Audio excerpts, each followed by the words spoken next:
नमस्कार श्रोताओं। न पूछो कि मेरी मंजिल कहाँ है, अभी तो सफर का इरादा किया है। न हारूंगा हौसला उम्र भर, ये मैंने किसी से नहीं खुद से वादा किया है। जी हाँ श्रोताओं, खेल की दुनिया ऐसी है जहाँ खिलाड़ी अपनी मेहनत और लगन से असंभव को भी संभव बना देता है। वो अपनी मेहनत, लगन और जज्बे से अपनी सफलता की कहानी खुद लिखता है। हर सफलता के पीछे छिपी होती है खिलाड़ी की कड़ी मेहनत। इससे खिलाड़ी वो मुकाम हासिल करता है जो किसी के लिए भी प्रेरणा का स्रोत हो सकता है। जी हाँ, हर चैंपियन के पीछे छिपी होती है उसकी मेहनत की अनटोल्ड स्टोरी। आज हम बात करेंगे उस चैंपियन की जिनका अखबार बेचने वाले हॉकर से लेकर खेल रत्न तक का सफर काफी चुनौतीपूर्ण रहा है। हम बात कर रहे हैं पैरालंपिक स्वर्ण पदक विजेता मरियप्पन थांगावेलु की, जो इस साल देश के खेल के सबसे बड़े सम्मान के लिए चुने गए हैं। थांगावेलु को अब भी विश्वास नहीं होता कि 5 साल की छोटी उम्र में जब एक बस उनके पैर को कुचल कर चली गई थी, इसके बाद भी उन्होंने जिंदगी में हार नहीं मानी और अपने जज्बे और हौसले से वो दूसरों के लिए भी मिसाल बने। खेल और खिलाड़ियों की इन्हीं सब बातों और खेल जगत की तमाम खबरों को हम लेकर आते हैं आपके अपने कार्यक्रम स्पोर्ट्स स्कैन में रोज शाम 7:20 पर। तमाम खेल खबरों का विश्लेषण और उन पर चर्चा करने के लिए आज हमारे साथ स्टूडियो में मौजूद हैं वरिष्ठ खेल पत्रकार रणवीर सिंह। रणवीर, नमस्कार। स्पोर्ट्स स्कैन कार्यक्रम में आपका स्वागत है। सिद्धार्थ, आपको और स्पोर्ट्स स्कैन सुनने वाले सभी लिसनर्स को मेरा भी नमस्कार। और श्रोताओं, सबसे पहले नजर डालते हैं स्पोर्ट्स हेडलाइंस पर। खेलों में उत्कृष्ट प्रदर्शन और योगदान के लिए 29 अगस्त में वर्चुअल समारोह में 5 खिलाड़ियों को राजीव गांधी खेल रत्न और 27 को अर्जुन पुरस्कार दिए जाएंगे। इंग्लैंड और पाकिस्तान के बीच 3 T20 क्रिकेट श्रृंखला का पहला मैच कल मैनचेस्टर में।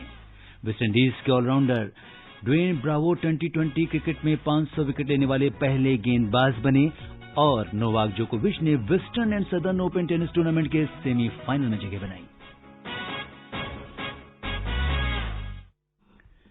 इस साल 5 खिलाड़ियों को राजीव गांधी खेल रत्न और 27 को अर्जुन पुरस्कार दिए जाएंगे। खेल रत्न पाने वालों में क्रिकेटर रोहित शर्मा, पहलवान Vinesh Phogat, Paralympic Mariyappan Thangavelu, table tennis खिलाड़ी मनिका बत्रा और महिला हॉकी कप्तान रानी रामपाल शामिल हैं।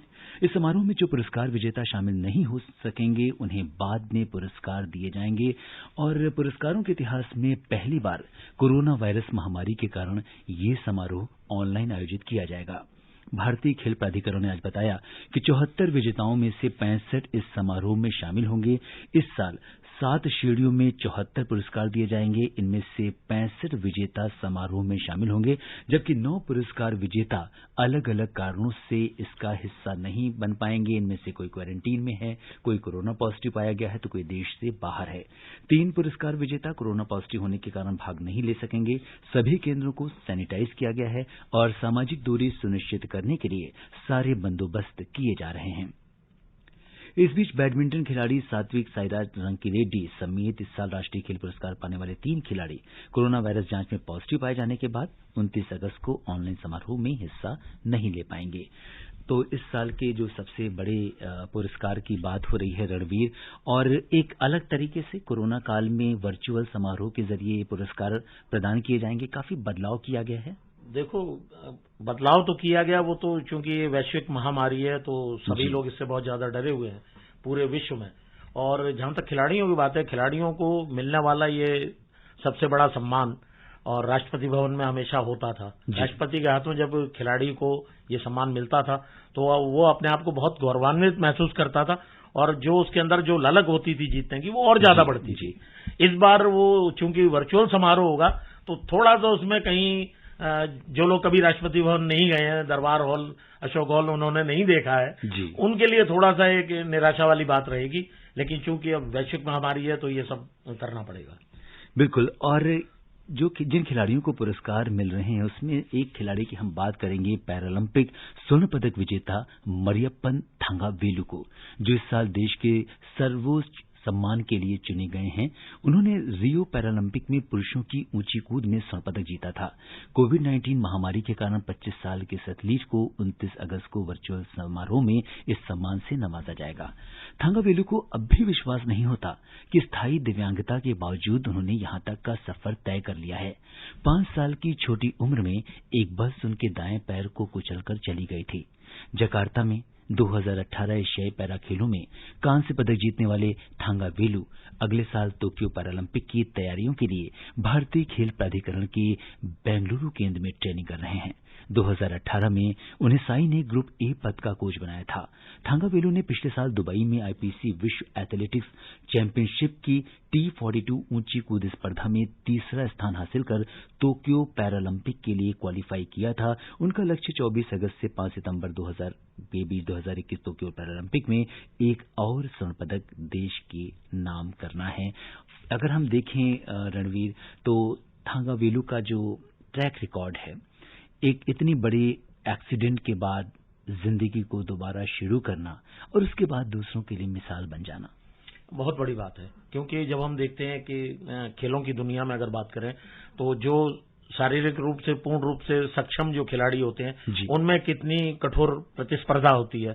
और जहां तक थांगा वेलु की बात है, वो पैदा तो हुए थे बिल्कुल ठीक ठाक, लेकिन उसके बाद जिस तरह से 5 साल की उम्र में जब वो स्कूल जा रहे थे और रोड क्रॉस करनी थी उन्हें, तो एक शराबी जो बस ड्राइवर था उसने आए बाएं देखा नहीं और उनका पैर कुचल दिया। उस एक्सीडेंट से ये पूरी तरह से जो बीमारी इनकी थी, मतलब जिस तरह से अपंग हो गए, उसके बाद उन्होंने वापस जो जद्दोजहद की है एक सक्षम पुरुष की तरह, और जिस तरह के इवेंट्स जीते उन्होंने, और पैरालंपिक खेलों में जिस तरह से रियो में उन्होंने जब स्वर्ण पदक जीता, तो उससे बड़ी उपलब्धि कोई हो नहीं सकती थी एक दिव्यांग खिलाड़ी के लिए। बिल्कुल। तो 2004 के बाद 2016 में जाकर के इस खिलाड़ी ने स्वर्ण पदक जीता था देश के लिए।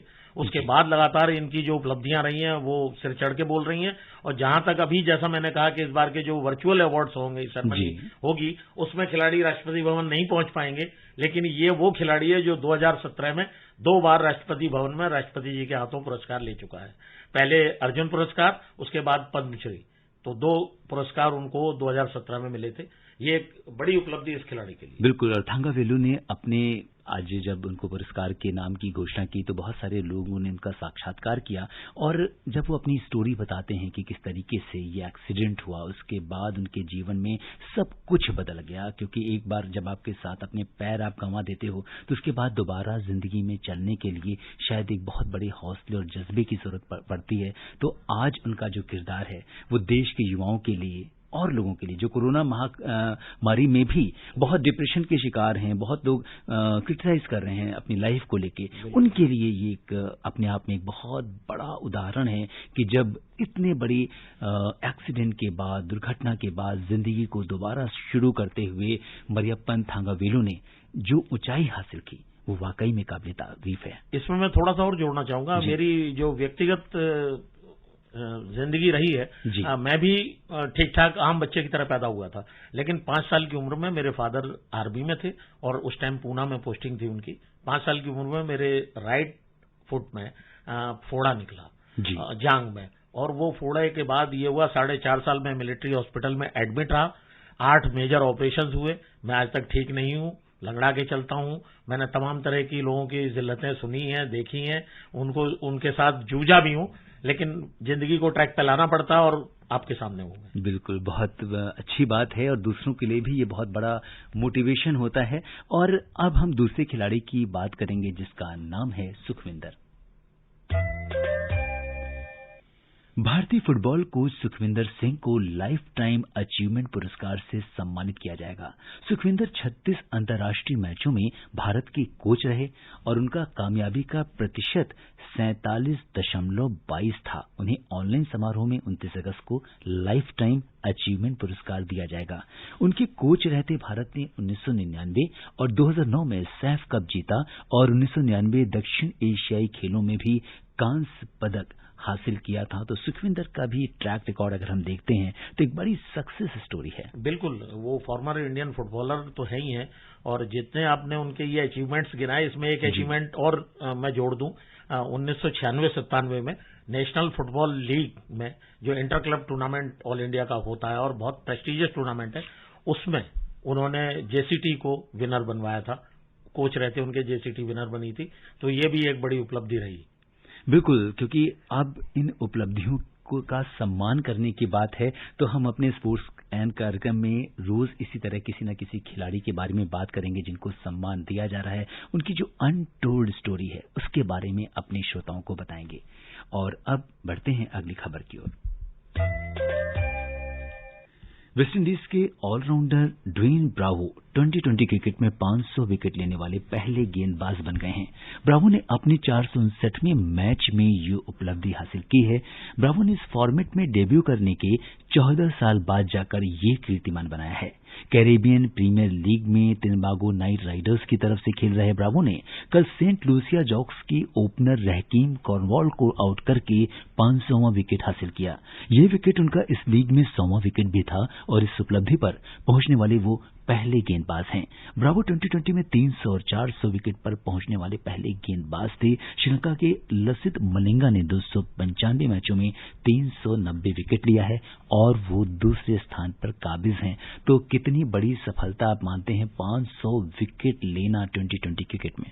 बहुत बड़ी उपलब्धि है। और जहां तक इस वेस्ट इंडियन क्रिकेटर की बात करें तो आईपीएल के शुरू के संस्करण से ये जो है चेन्नई सुपर किंग्स टीम के साथ होते हैं और मैदान पर ऐसे ऐसे विस्मयकारी अचंभे वाले कैच इन्होंने पकड़े हैं। जब टीम को विकेट की जरूरत होती है, ब्रेक थ्रू की जरूरत होती है, उस वक्त इन्होंने विकेट निकाले। तो परफेक्ट ऑलराउंडर हैं और मैदान पे अगर वो हैं तो मैदान पर उनकी बल्लेबाजी, गेंदबाजी या फील्डिंग किसी न किसी से वो मैच का पासा कभी भी पलट सकते हैं। बिल्कुल। और टी20 फॉर्मेट में 500 विकेट लेना बहुत बड़ी, ये बहुत लंबा सफर है और 14 साल में इन्होंने ये सफर बहुत बड़ी बात किया है। जी हाँ, तो ये तो बात थी ब्रावो की। और अब बात करते हैं इंग्लैंड और पाकिस्तान के बीच 3 टेस्ट मैचों की श्रृंखला के बाद अब 2020 श्रृंखला का पहला मैच कल मैनचेस्टर में खेला जाएगा, दूसरा मैच रविवार और तीसरा मैच मंगलवार को खेला जाएगा। इस बीच इंग्लैंड के बल्लेबाज जेसन रॉय पाकिस्तान के खिलाफ आगामी 2020 श्रृंखला में मांसपेशियों में खिंचाव के कारण 3 मैचों में हिस्सा नहीं ले पाएंगे। सलामी बल्लेबाज को ओल्ड ट्रैफर्ड में इस हफ्ते हुए अभ्यास के दौरान चोट लगी और कल हुए स्कैन में उनकी चोट की जानकारी मिली। रॉय इंग्लैंड की टीम के साथ रहेंगे और 4 सितंबर से साउथहैम्पटन में ऑस्ट्रेलिया के खिलाफ शुरू हो रही सफेद गेंद की श्रृंखला के लिए समय पर उबरने का प्रयास करेंगे। अभी ये स्पष्ट नहीं है कि रॉय की जगह किस दूसरे खिलाड़ी को बुलाया जाएगा। तो जैसा कि रणवीर, हम टेस्ट का हाल देख चुके हैं कि बिल्कुल जिस तरह से बारिश हुई और पाकिस्तान का जिस तरह से तीसरे टेस्ट में फॉलो ऑन हुआ, दूसरे टेस्ट ड्रा रहा, पहले टेस्ट में पाकिस्तान को हार मिली। अब उसके पास कमबैक करने का मौका है टी20 के जरिए। तो क्या कहीं खिलाड़ियों का जो मनोबल है, पाकिस्तानी खिलाड़ियों का, उनका कहीं न कहीं मनोबल टूटा हुआ है, वहीं दूसरी ओर इंग्लैंड के जो खिलाड़ी हैं वो उनका मनोबल बहुत ऊंचा है। तो किस तरीके से आप देख रहे हैं इसको, क्या कुछ रहेगा? देखिए, पाकिस्तान के पास अब खोने के लिए कुछ नहीं है। टेस्ट सीरीज वो हार चुके हैं, उसके बाद अब ये टी20 मैचेस में ऐसा होता है कि कोई भी टीम कभी भी पासा पलट सकती है। एक ओवर में खेल कहीं से कहीं चला जाता है। अब देखना होगा कि वो जो गिरा हुआ मनोबल है पाकिस्तानी टीम का, वो अपने को उससे कैसे उबार पाते हैं और नए फॉर्मेट में इंग्लैंड का मुकाबला करते हैं। जहां तक आपने इंग्लैंड की बात कही, उनके तो 5 उंगलियां जो है वो घी में डूबी हुई हैं। उस अंदाज में चाहे बैटिंग हो चाहे बॉलिंग हो, दोनों में ही इंग्लैंड टीम बहुत अव्वल रही है। तो पाकिस्तान को संघर्ष करना होगा और उस तरह से मैदान में वापसी करनी होगी कि लगे कि पाकिस्तान की टीम वो टीम है जो कभी वर्ल्ड चैंपियन हुआ करती थी। और जेसन रॉय अब इस मैच का हिस्सा नहीं रहेंगे तो कितना फर्क पड़ेगा इंग्लैंड की टीम के ऊपर? इंग्लैंड का विनिंग कॉम्बिनेशन है, अगर एक खिलाड़ी नहीं है तो उनको बहुत ज्यादा फर्क पड़ने वाला नहीं है। बाकी तो ठीक है, अगर वो भी होते तो और अच्छा होता, लेकिन अब वो चोटिल है तो उनके बदले हो सकता है किसी और को रिप्लेस भी ना किया जाए और उसी टीम से वो खेल लेंगे। चूंकि वो चढ़े हुए मनोबल से आ रहे हैं तो उनके लिए सब कुछ प्लस ही प्लस है। जी। और अगर हम रणवीर आपसे पूछें कि जो अभी टेस्ट सीरीज हुई है, तो क्या कुछ आप कारण मानते हैं पाकिस्तान ने जिस तरह का प्रदर्शन किया? क्योंकि इस समय बहुत कम मैचेस हो रहे हैं और पूरे विश्व की निगाह इस मैच पर लगी हुई थी। देखो, ऐसा है कि पाकिस्तान पिछले काफी सालों तकरीबन 1 दशक से अपने देश में तो वो खेल ही नहीं रहा है, मेजबानी करता नहीं है। जो कुछ वो थोड़ा बहुत खेलता है वो यूएई में जाके खेलता है। तो इस वजह से पाकिस्तान को उस तरह की मैच प्रैक्टिस नहीं मिल पा रही है। खिलाड़ी आते तो जरूर हैं लेकिन वो परफॉर्मेंस दें तो दें कहां, तो वो वैसे ही निबट जाते हैं। तो मैच प्रैक्टिस ना होना भी एक बड़ी वजह हो सकती है, ऐसा मैं मानता हूं। और इसका एक जैसे कि आपने बोला कि कोरोना महामारी के कारण बहुत समय तक एक मैच प्रैक्टिस नहीं हो पाई। हालांकि यही सिचुएशन इंग्लैंड के खिलाड़ियों के साथ भी थी, जबकि पाकिस्तान में अगर हम देखें तो कोरोना का कहर इंग्लैंड के मुकाबले कम था। नहीं, मेरा कहने का मतलब ये था कि आतंकवाद के चलते पाकिस्तान में कोई सीरीज नहीं होती है जी। उनको बाहर जाके यूएई में खेलना पड़ता है तो अपने देश में वो मेजबानी किसी की कर नहीं रहे हैं और तीसरे वेन्यू पे जाके दोनों टीमें खेलती हैं, तो उस तरह से, और पाकिस्तान बहुत ज्यादा खेल भी नहीं रहा है जी। तो ये बहुत ज्यादा फर्क पड़ रहा है पाकिस्तान की क्रिकेट के ऊपर। और जो वहां का जो डोमेस्टिक सेटअप है वो हिंदुस्तान की तरह इतना मजबूत नहीं है, तो हर फ्रंट पे पाकिस्तान इस टाइम फेल कर। जी हाँ, और अब बात करते हैं टेनिस की। नोवाक जोकोविच ने western and southern open tennis tournament के सेमीफाइनल में जगह बना ली है। क्वार्टर फाइनल में दुनिया के नंबर 1 टेनिस खिलाड़ी जोकोविच ने जेन लिनार्ड स्टफ को 6-3, 6-1 से हराया। सेमीफाइनल में जोकोविच का सामना रोबर्टो बॉटिस्टा आगुत से होगा। रोबर्टो ने मौजूदा चैंपियन डेनिल मेदवेदेव को 1-6, 6-4, 6-3 से पराजित किया। और western and southern open tennis इस समय काफी चर्चा है और इसके बाद ही यूएस ओपन भी 31 अगस्त से शुरू होने वाले हैं, तो एक तरह से देखें तो प्रैक्टिस मैच भी खिलाड़ियों का तैयारी टूर्नामेंट के तौर पर ही इसे देखते हैं। और इसका नाम जो है पिछले 2 साल पहले तक सिंसिनाटी टेनिस के नाम से बहुत मशहूर होता था और मेदवेदेव आज मैच में हार करके बाहर हो गए, पिछले बार के ये चैंपियन भी हैं, तो ये एक बड़ी चीज थी।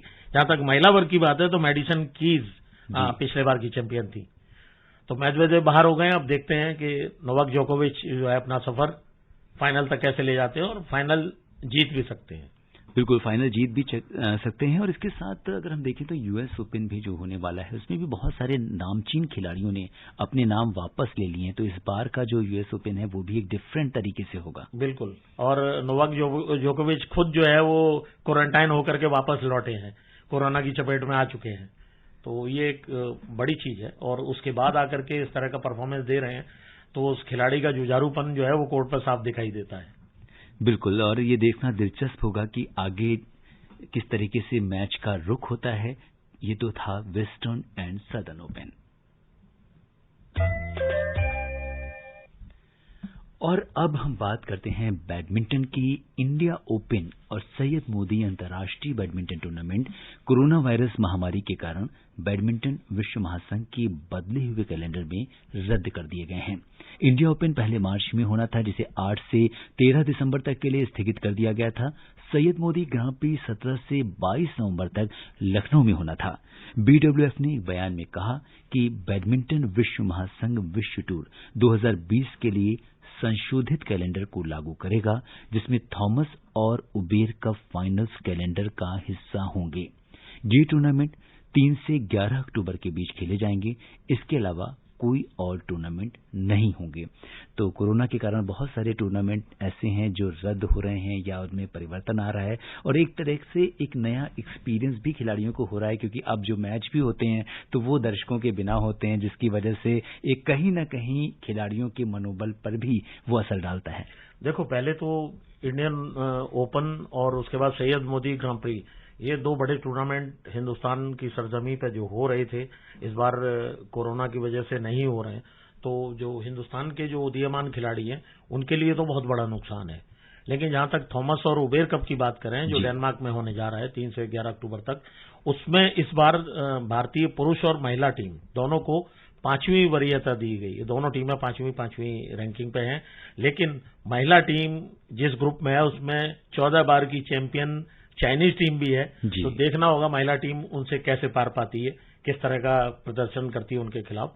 लेकिन जहां तक पुरुष टीम की बात है उसके लिए फिर भी आसान ड्रॉ रहा है, तो देखते हैं। और दोनों में ही मेजबान डेनमार्क टीम है इनके साथ इस ग्रुप में। जी हाँ, बिल्कुल, देखना ये बड़ा दिलचस्प होगा कि मैच किस करवट होता है। और श्रोताओं, अब समय अनुमति नहीं दे रहा है कि हम कुछ और खेल खबरों पर चर्चा करें। रणवीर, आप हमारे स्टूडियो में और तमाम खेल खबरों पर आपने विशेषज्ञ राय साझा की, इसके लिए आपका धन्यवाद। शुक्रिया। तो श्रोताओं, स्पोर्ट्स कैन में आज के लिए बस इतना ही। अगर आप इस कार्यक्रम को दोबारा सुनना चाहते हैं तो लॉग ऑन कर सकते हैं हमारी वेबसाइट newsonair.com पर। कल शाम 7:20 पर दोबारा मुलाकात के वायदे के साथ अनुमति दीजिए अपने होस्ट और दोस्त सिद्धार्थ सिंह को। नमस्कार।